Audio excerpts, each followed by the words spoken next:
बोलो वृंदावन बिहारी लाल की जय। जय जय श्री राधे श्याम। जय जय श्री राधे श्याम। बोलो स्वामी राम सुखदास जी महाराज की जय। आज तृतीय अध्याय स्वामी जी की गीता से।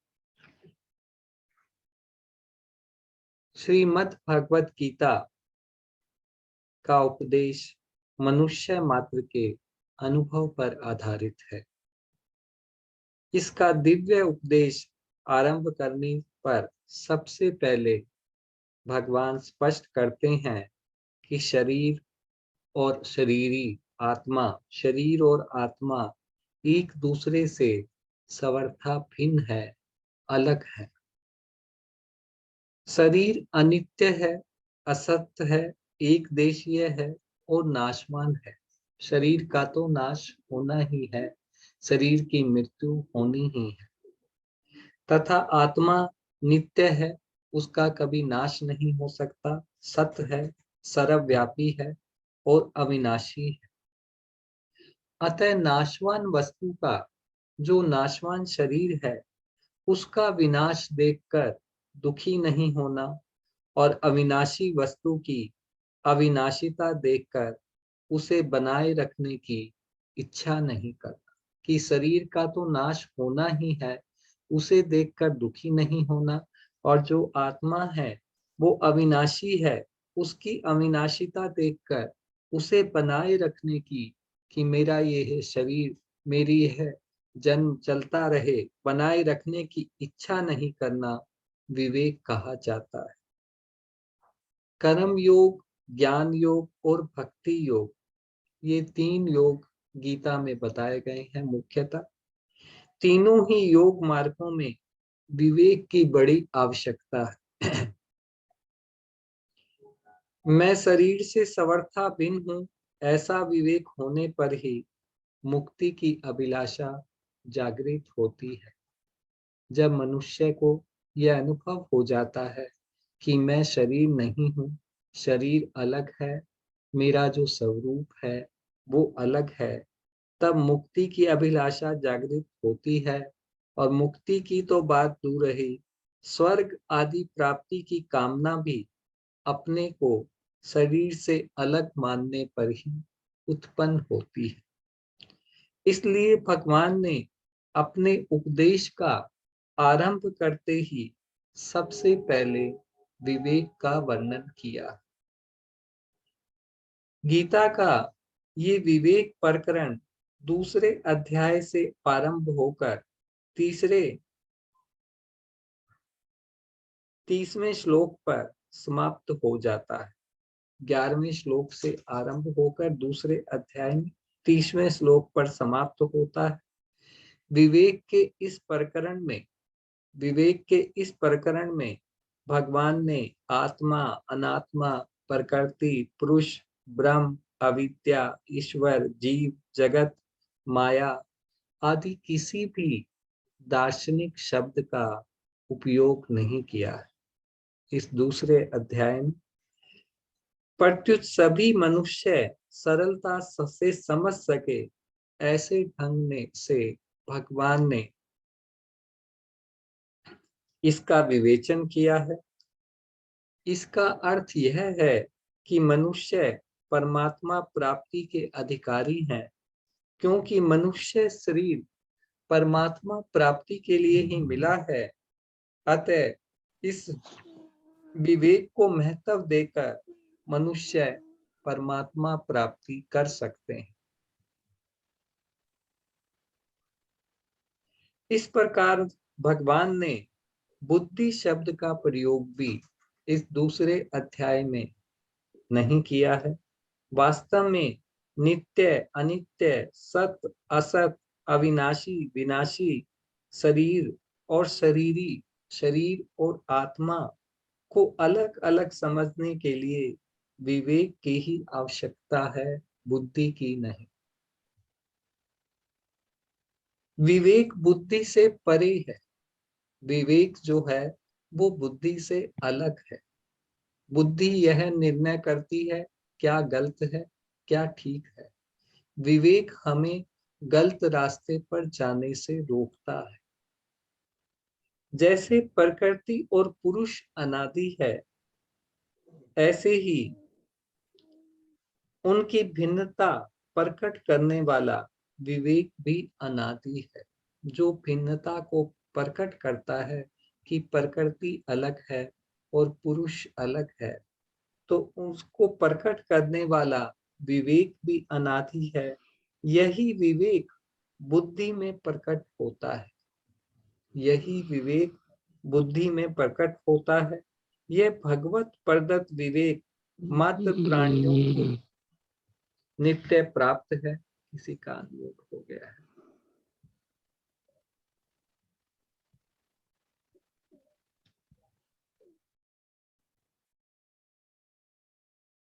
प्राणियों को नित्य प्राप्त है। पशु पक्षी भी खाद्य और अखाद्य पदार्थों की भिन्नता को जानते हैं।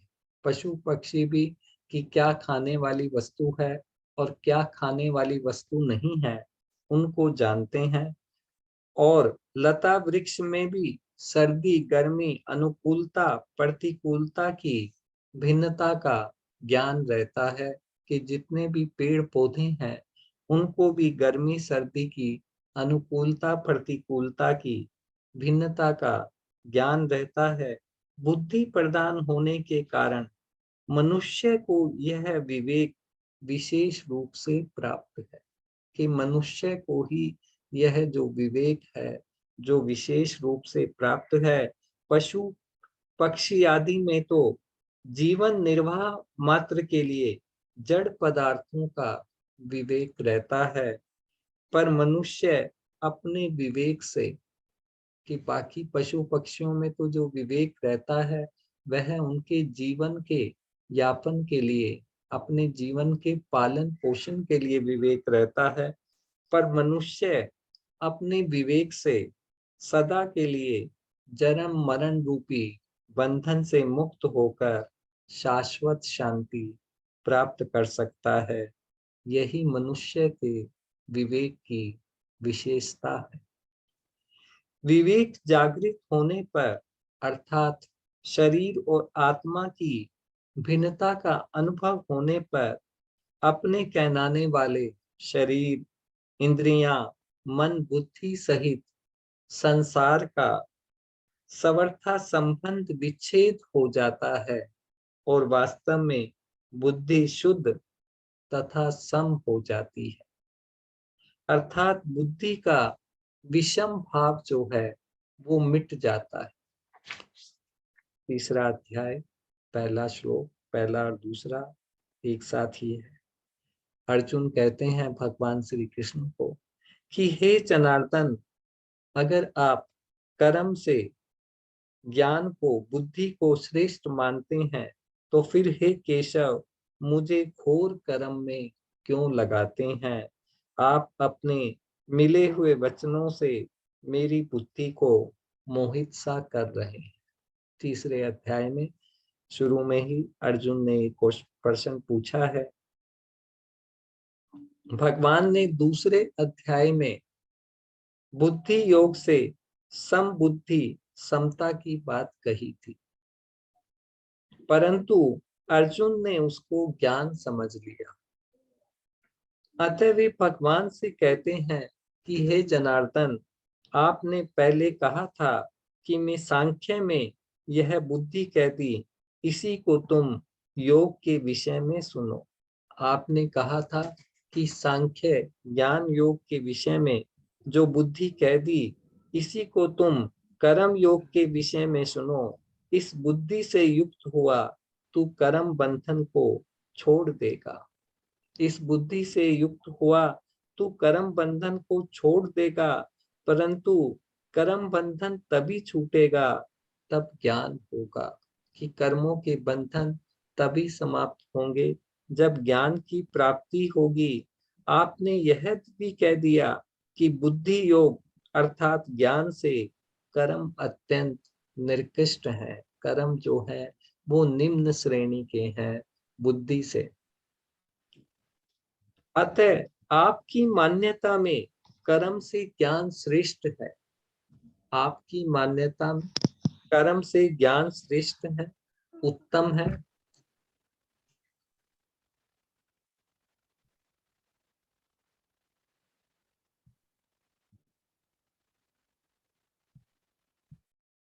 किसी का बार बार अनम्यूट हो जाता है। उत्तम है, तो फिर मेरे को शास्त्र विहित यज्ञ, दान, तप आदि शुभ कर्मों में भी नहीं लगना चाहिए, केवल ज्ञान में ही लगना चाहिए। कि यदि ज्ञान कर्मों से श्रेष्ठ है तो मुझे ज्ञान में ही लगना चाहिए, परंतु इसके विपरीत आप मुझे युद्ध जैसे घोर कर्म में लगा रहे हैं, जिसमें मनुष्य की हत्या करनी पड़े, क्यों लगा रही हैं? पहले अर्जुन के मन में युद्ध के करने का जोश आया हुआ था।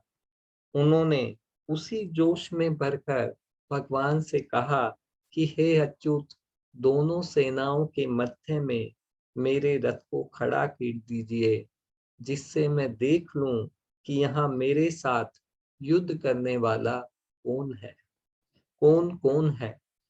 परंतु भगवान ने जब दोनों सेनाओं के बीच में भीष्म और द्रोण के सामने तथा राजाओं के सामने रथ हाथ खड़ा करके कहा कि तू इन कुरुवंशियों को देख, तू इन कुरुवंशियों को देख, तब अर्जुन को परिवार का मोह जागृत हो गया, और मोह जागृत होने से उसकी वृत्ति युद्ध से कर्म में, कर्म से उपरत होकर, कर्म से वैराग्य होकर, कर्म को त्याग कर ज्ञान की तरफ हो गई, क्योंकि ज्ञान में युद्ध जैसे घोर कर्म नहीं करने पड़ते। अतः अर्जुन कहते हैं कि आप मेरे को घोर कर्म में क्यों लगा रही हैं? यदि कर्मों से ज्ञान श्रेष्ठ है तो आप मुझे ज्ञान की तरफ क्यों नहीं लगा रहे, युद्ध जैसे घोर कर्म में क्यों लगा रहे? अर्जुन का भाव है कि कभी तो आप कहते हैं कि कर्म करो, और कभी आप कहते हैं कि ज्ञान का आश्रय लो। आपके इन मिले हुए वचनों से मेरी बुद्धि मोहित हो रही है, अर्थात मैं ये स्पष्ट नहीं समझ पा रहा हूं कि मेरे को कर्म करना चाहिए या ज्ञान की शरण लेनी चाहिए। कल्याण कर्म करने से होगा या ज्ञान से होगा, इनमें से आप निश्चित करके मेरे लिए एक बात कहिए जिससे मेरा कल्याण हो जाए। मैंने पहले भी कहा था कि जिससे मेरा निश्चित कल्याण हो, वह बात मेरे लिए कहिए। अब भी मैं यही बात आपसे कह रहा हूं। तीसरा श्लोक। हे निष्पाप अर्जुन, इस मनुष्य लोक में दो प्रकार होने वाली निष्ठा मेरे द्वारा पहले कही गई है। उनमें ज्ञानियों की निष्ठा ज्ञान योग से, योगियों की निष्ठा कर्म योग से होती है। अर्जुन ने अपने कल्याण की बात पूछी थी, यही उसकी निष्पापिता है। इसीलिए भगवान ने उसे हे निष्पाप अर्जुन कहकर संबोधन दिया है, क्योंकि अपने कल्याण की तीव्र इच्छा होने पर ही साधक के पाप नष्ट हो जाते हैं।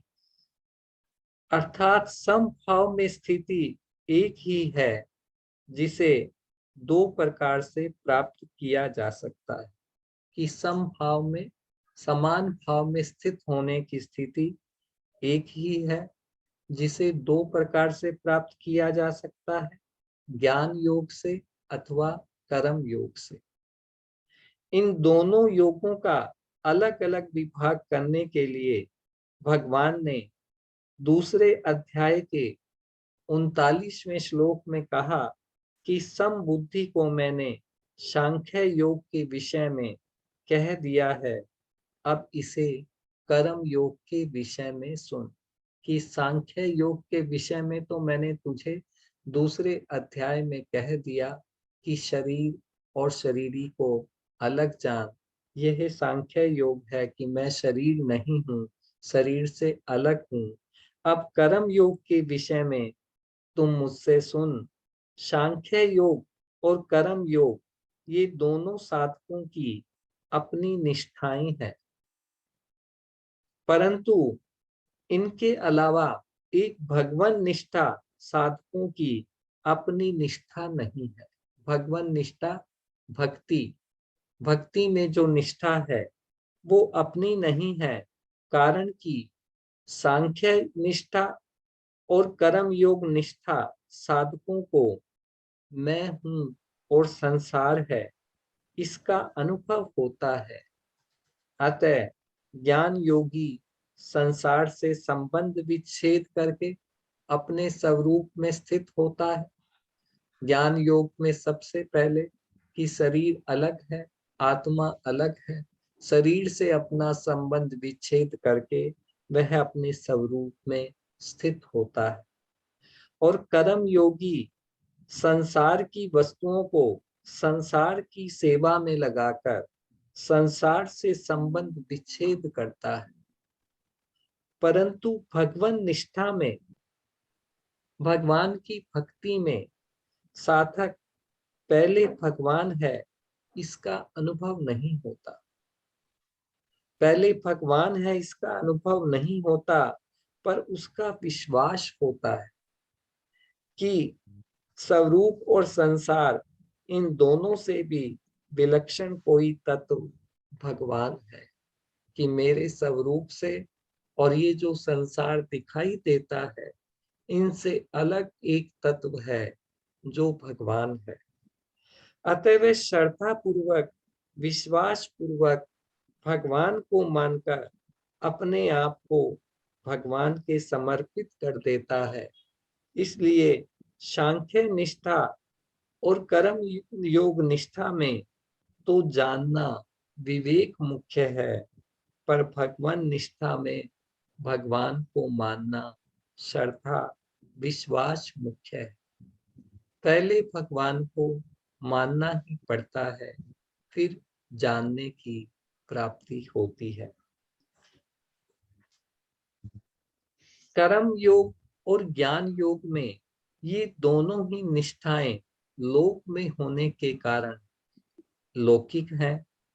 कर्म योग में संसार की प्रधानता है, ज्ञान योग में जीवात्मा की प्रधानता है। संसार और जीवात्मा भी इस लोक में ही है। अतः कर्म योग और ज्ञान योग दोनों ही लौकिक निष्ठाएं हैं, इस लोक की निष्ठाएं। जीव और जगत को मुख्यता देने से ही ये दो निष्ठाएं हुई है। जीव अपने स्वरूप को और संसार को मुख्यता देने से जो संसार हमें दिखाई देता है उससे ही ये दो निष्ठाएं होती हैं।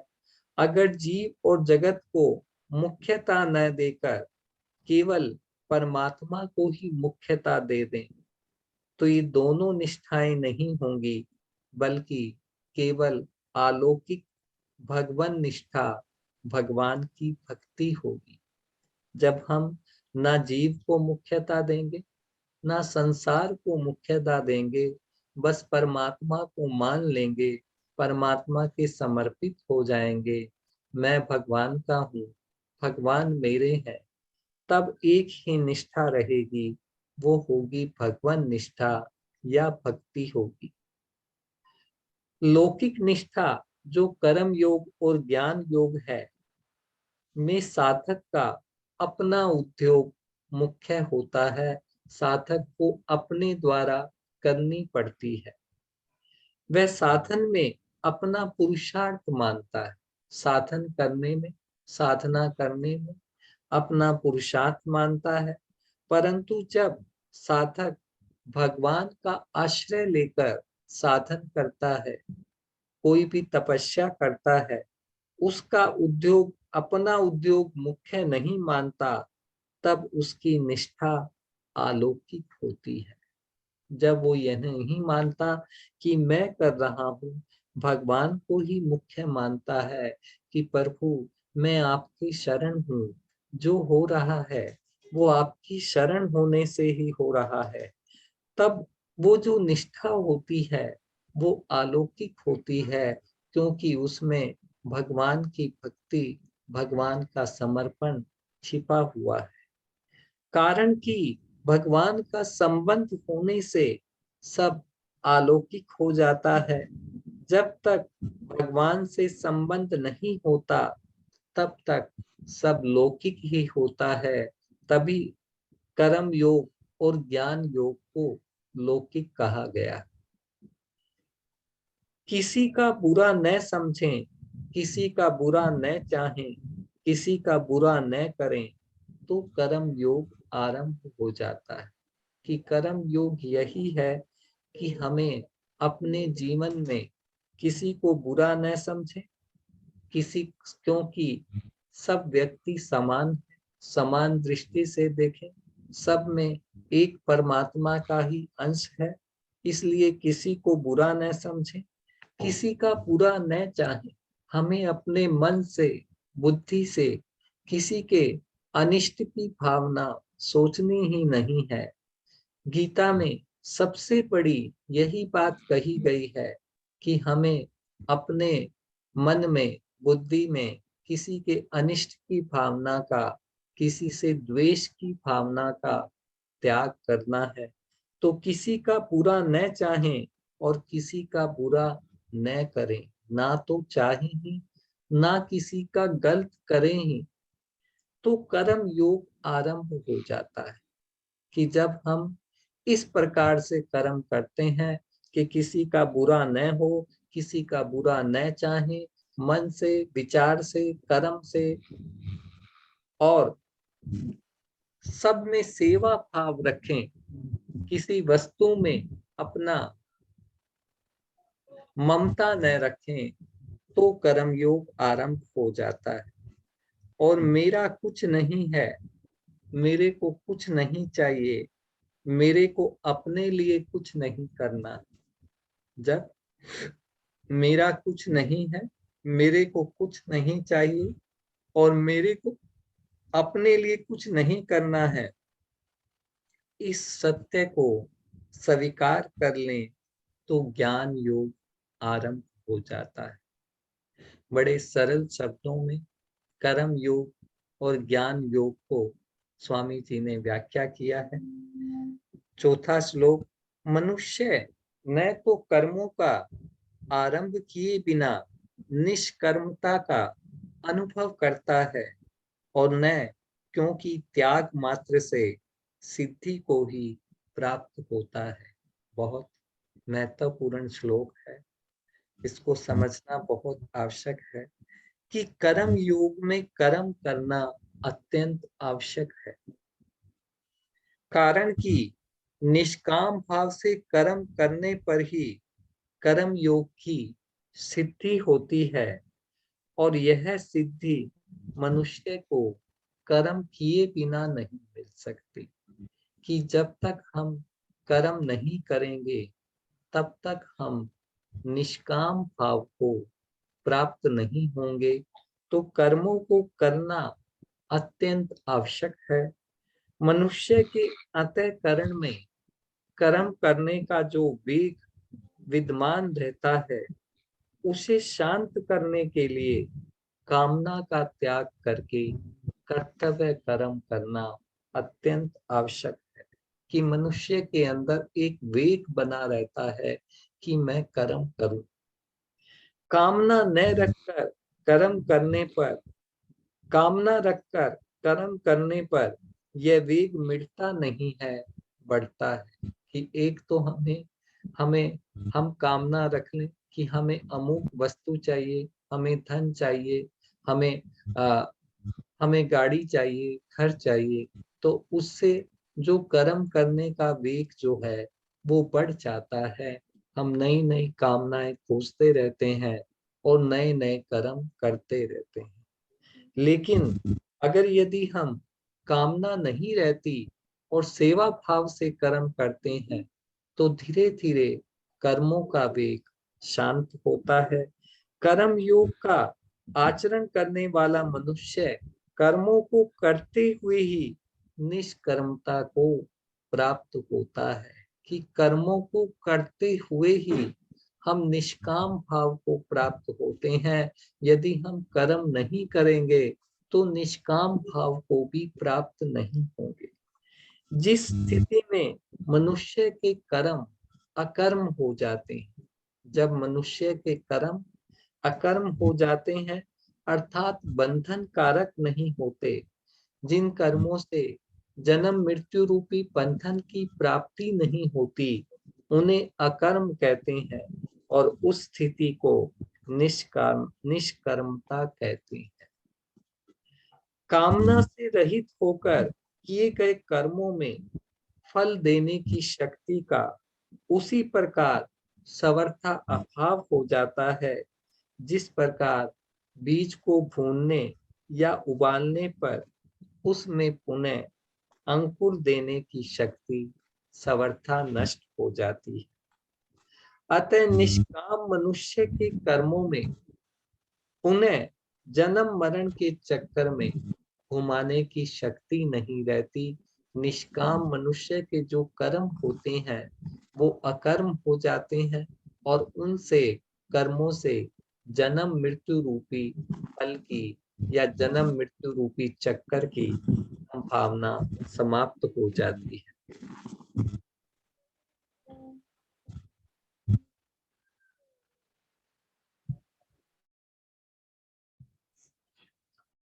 कामना का त्याग तभी हो सकता है। बोले कामना का त्याग कब होगा? कामना का त्याग तभी हो सकता है जब सभी कर्म दूसरों की सेवा के लिए किए जाएं, अपने लिए नहीं। कारण कि कर्म मात्र का संबंध संसार से है और अपना संबंध परमात्मा से है। स्वरूप का जो संबंध है वो परमात्मा से है।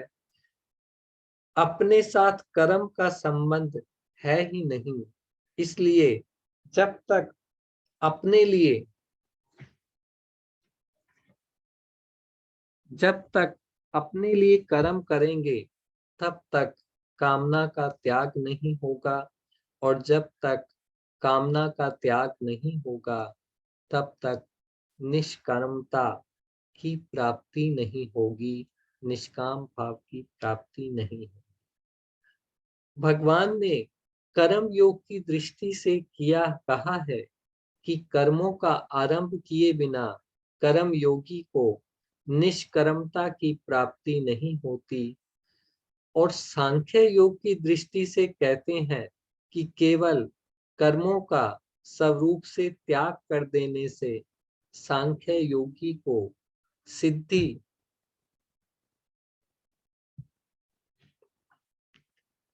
अर्थात निष्कर्मता की प्राप्ति नहीं होती। सिद्धि की प्राप्ति के लिए उसे कर्तापन अहंता का त्याग करना आवश्यक है।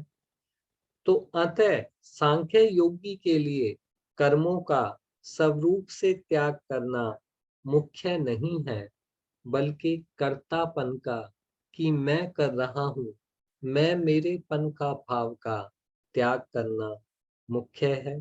कर्म योग में कहा है कि जब तक कर्मों का आरंभ नहीं करेगा तब तक उसे निष्कर्मता की प्राप्ति नहीं होती है। और सांख्य योग में जब तक अपने कर्तापन का अहंकार भाव का त्याग नहीं करेगा तब तक उसे निष्कामता की प्राप्ति नहीं होगी।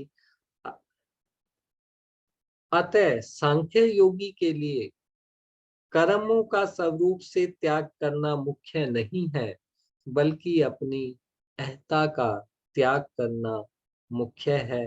सांख्य योग में कर्म किए भी जा सकते हैं और किसी सीमा तक कर्मों का त्याग भी किया जा सकता है। सांख्य योग में अपने मनुष्य कर्तव्य कर्मों का पालन कर भी सकता है और किसी सीमा तक अपने कर्मों का त्याग भी कर सकता है, परंतु कर्म योग में सिद्धि प्राप्त करने के लिए कर्म करना आवश्यक होता है। बिना कर्म किए कर्म योग में सिद्धि की प्राप्ति नहीं हो सकती और कलयुग में कर्म योग ही सबसे मुख्य है, सबसे सरल है। कर्म योग में सिद्धि प्राप्त होने से ही कलयुग में परमात्मा की प्राप्ति हो सकती है। आज बड़े सरल शब्दों में स्वामी जी ने समझाया है कि हमें मन से, वचन से, कर्म से किसी का ना बुरा करना है, ना बुरा सोचना है और ना ही बुरे का, ना किसी को बुरा समझना है, क्योंकि सभी परमात्मा के अंश हैं और सभी में परमात्मा का अंश विद्यमान है। सब जगह वासुदेव सर्वम का भाव यही है कि ना किसी को बुरा समझे, ना किसी का बुरा करें और ना किसी को बुरा चाहे।